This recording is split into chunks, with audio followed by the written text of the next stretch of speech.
अधिकांश लोग कृष्ण को उनके वास्तविक रूप में नहीं समझ पाते, अतः वे अपनी अहेतु की कृपा से ऐसे चिंतकों पर दया दिखाने के लिए अवतरित होते हैं। ये चिंतक भगवान के असामान्य कार्यकलापों के होते हुए भी भौतिक शक्ति माया से कलमशग्रस्त होने के कारण निर्विशेष ब्रह्म को ही सर्वश्रेष्ठ मानते हैं। केवल भक्तगण ही जो भगवान की शरण पूर्णतया ग्रहण कर चुके हैं, भगवत कृपा से समझ पाते हैं कि कृष्ण सर्वश्रेष्ठ है। भगवत भक्त निर्विशेष ब्रह्म की परवाह नहीं करते। वे अपनी श्रद्धा तथा भक्ति के कारण परमेश्वर की शरण ग्रहण करते हैं और कृष्ण की अहेतु की कृपा से ही उन्हें समझ पाते हैं। अन्य कोई उन्हें नहीं समझ पाता। अतः बड़े से बड़े ऋषि भी स्वीकार करते हैं कि आत्मा या परमात्मा तो वह है जिसकी हम पूजा करते हैं।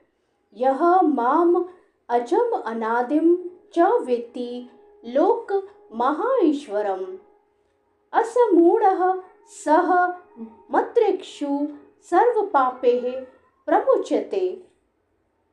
जो मुझे अजन्मा अनादि समस्त लोकों के स्वामी के रूप में जानता है, मनुष्यों में केवल वही मोह रहित और समस्त पापों से मुक्त होता है। जो लोग आत्म साक्षात्कार के पद तक उठने के लिए प्रयत्नशील होते हैं, वे सामान्य व्यक्ति नहीं हैं।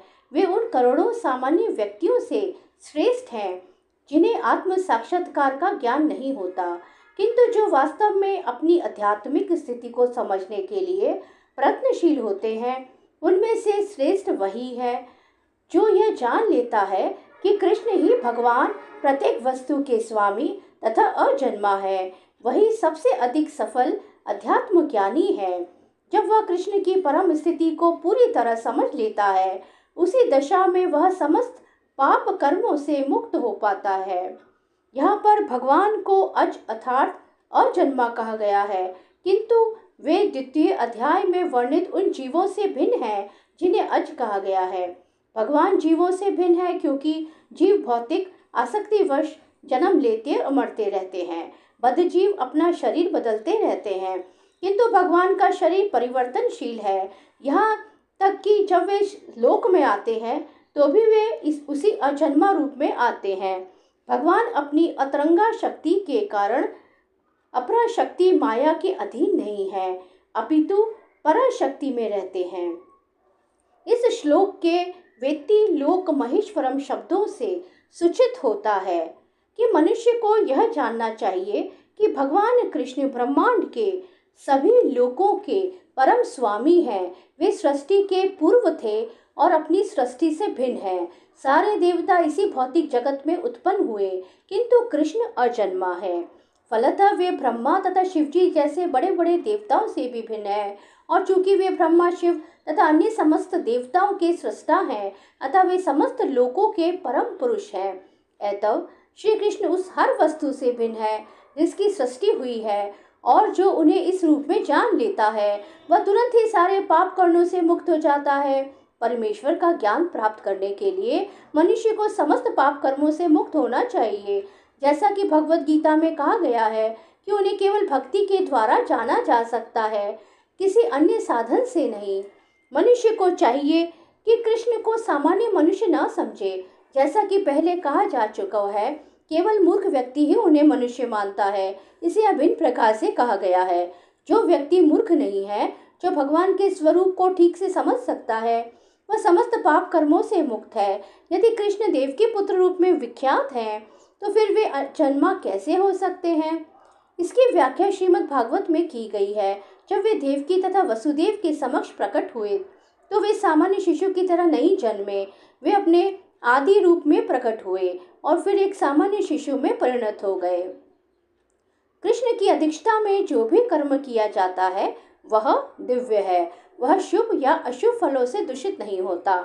इस जगत में शुभ या अशुभ वस्तुओं का बोध बहुत कुछ मनोधर्म है, क्योंकि इस भौतिक जगत में कुछ भी शुभ नहीं। प्रत्येक वस्तु अशुभ है, क्योंकि प्रकृति स्वयं ही अशुभ है। हम इसे शुभ मानने की कल्पना मात्र करते हैं। वास्तविक मंगल तो पूर्ण भक्ति और सेवा भाव से युक्त कृष्ण भावनामृत पर ही निर्भर करता है। अतः यदि हम तनिक भी चाहते हैं कि हमारे कर्म शुभ हो, तो हमें परमेश्वर की आज्ञा से कर्म करना होगा। ऐसी आज्ञा श्रीमद् भागवत तथा भगवत गीता जैसे शास्त्रों से या प्रामाणिक गुरु से प्राप्त की जा सकती है। चूंकि गुरु भगवान का प्रतिनिधि होता है, अतः उसकी आज्ञा प्रत्यक्षतः परमेश्वर की आज्ञा होती है। गुरु, साधु तथा शास्त्र एक ही प्रकार से आज्ञा देते हैं। इन तीनों स्रोतों में कोई विरोध नहीं होता। इस प्रकार से किए गए सारे कार्य इस जगत के शुभाशुभ कर्म फलों से मुक्त होते हैं। कर्म संपन्न करते हुए भक्त की दिव्य मनोवृत्ति वैराग्य की होती है, जिसे संन्यास कहते हैं। जैसे कि भगवत गीता के 6 अध्याय के प्रथम श्लोक में कहा गया है कि जो भगवान का आदेश मानकर कोई कर्तव्य करता है और जो अपने कर्म फलों की शरण ग्रहण नहीं करता, वही असली सन्यासी है। जो भगवान के निर्देशानुसार कर्म करता है, वास्तव में सन्यासी तथा योगी वही है।